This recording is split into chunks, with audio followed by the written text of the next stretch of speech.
अधिकारी संजीव कुमार सिंघल साहब का विदाई समारोह है। पॉजिटिव बातें पूछूंगा। 2 साल बड़ा महत्वपूर्ण रहा, उतार चढ़ाव रहा बिहार पुलिस में। सर, विदाई का समय है।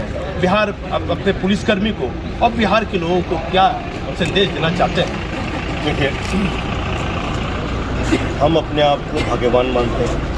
पिछले 2 सालों से अधिक हमें पूरा सपोर्ट माननीय मुख्यमंत्री जी का रहा, हमारे चीफ सेक्रेटरी साहब, होम डिपार्टमेंट पदाधिकारी, सीएम सेक्रेटरीट, हमारे सारे पदाधिकारी, हमारे सारे कर्मियों का बहुत सपोर्ट में रहा, जिसके बूते पर हम बुनियादी बहुत सारी चीज़ों में बदलाव कर पाए, जिसका असर पहले तो यहाँ के नागरिकों को अच्छी सर्विस देने के लिए पड़ेगा, और दूसरा हम लोगों के जो अफसरान और जो कर्मी हैं, सिपाही हैं, उनका सेटिस्फेक्शन लेवल भी बढ़ेगा, क्योंकि संख्या बहुत बढ़ाई सरकार ने।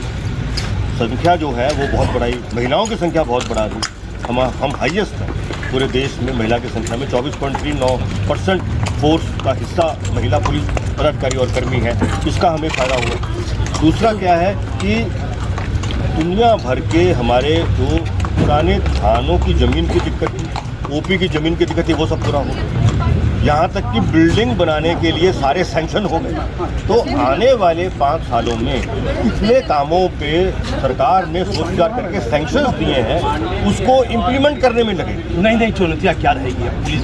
नई चुनौतियाँ मैं बता रहा हूँ। सबसे बड़ी चुनौती रहने जा रही है organise crime, cyber crime, economic offences, उसके बाद जो जुवेनाइल डेलिंक्वेंसी है, जिसमें मैंने खास तौर से आज बात कही। देखिए, बहुत बड़ी संख्या में नए जो बच्चे हैं वो गलत हरकतों में पड़ रहे हैं, गलत कामों में पड़ रहे हैं। वो बिल्कुल नहीं होना चाहिए।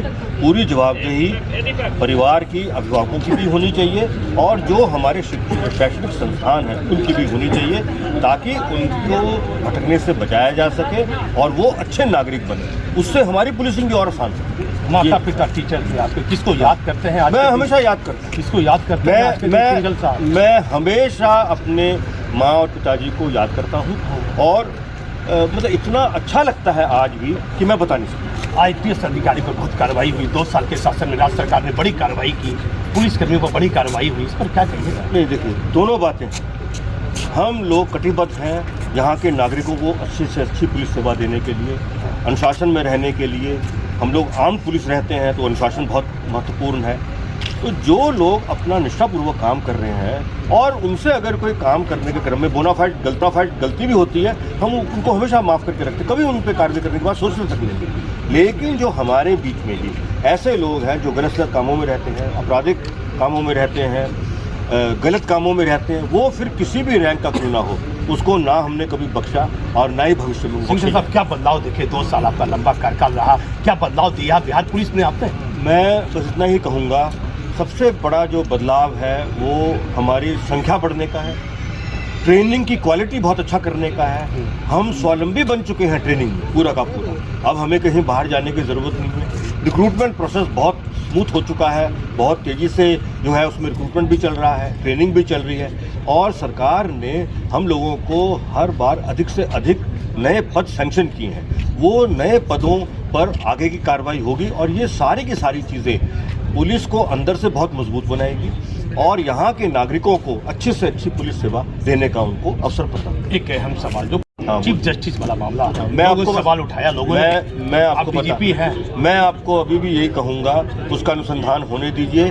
कई और भी बातें सामने हैं, और मुझे पूरा जो है वो भरोसा है अपने जो अनुसंधान करने वाली हमारी एजेंसीज हैं, वो चीज़ें और सामने आएंगी। लेकिन मैं ये ज़रूर कहूँगा कि उस समस्या का भंडाफोड़ मैंने किया, उस आदमी को ट्रैप मैंने किया, उसकी रिकॉर्डिंग मैंने की, तो जो एक मेरा रोल होना चाहिए वो रोल मैंने पूरा किया।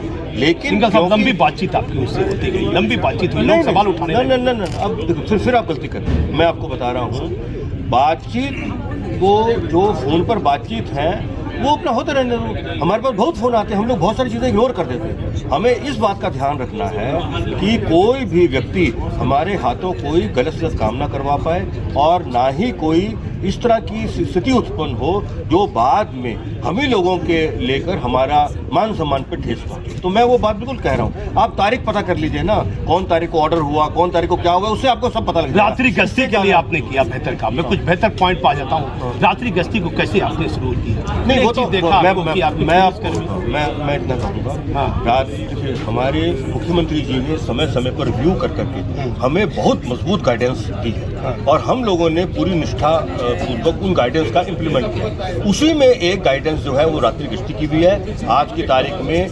1001 जो है वो पेट्रोलिंग्स रात वाली या दिन वाली वो मिला के चल रही हैं और 4200 उसमें पुलिस पदाधिकारी कर्मी लगे हुए हैं और उसके अंदर भी जो लोग काम अच्छा कर रहे हैं वो करीब 1200 लोग हैं, उनको पुरस्कृत किया है। जो लोग काम में कुछ कमी रख रहे हैं उनको छोटा जो है। क्या राजनीतिक दबाव देखे पूरे करियर में? राजनीतिक लंबा करियर आपका रहा, क्या राजनीतिक दबाव दिखा आपको डीजीपी? मैं आपको ये कह रहा हूँ, मैं बिहार सरकार की जितनी तारीफ करूँ उतनी कम हो। हम देश में बहुत तरह की बातें सुनते आए हैं। हमारे माननीय मुख्यमंत्री जी वो कभी भी जो है दबाव देने वाली बात तो छोड़ दीजिए, आज तक उन्होंने कभी भी कोई ऐसा काम करने के बारे में सोचा तक नहीं। कहने की बात अलग है, जिसको सुनकर भी थोड़ा सोचना पड़े कि भाई ये काम करना चाहिए कि नहीं। मेरी बात समझ पा रहे हैं ना? तो हमारे जो कैरियर निकला है, मैं अपने आप को बहुत भाग्यवान। शराबबंदी का मामला उठने लगा, शराबबंदी, जहरीली शराब और कुंदियारा में अचानक क्राइम बढ़ जाता है। इसको किस तरह से आपने देखा? मैंने इसमें पूरी जो अपनी रणनीति है वो तैयार की। और देखिए पुलिस की नौकरी जो है वो बहुत रिस्की नौकरी होती है, बहुत उसके अंदर उतार चढ़ाव वाली नौकरी होती है।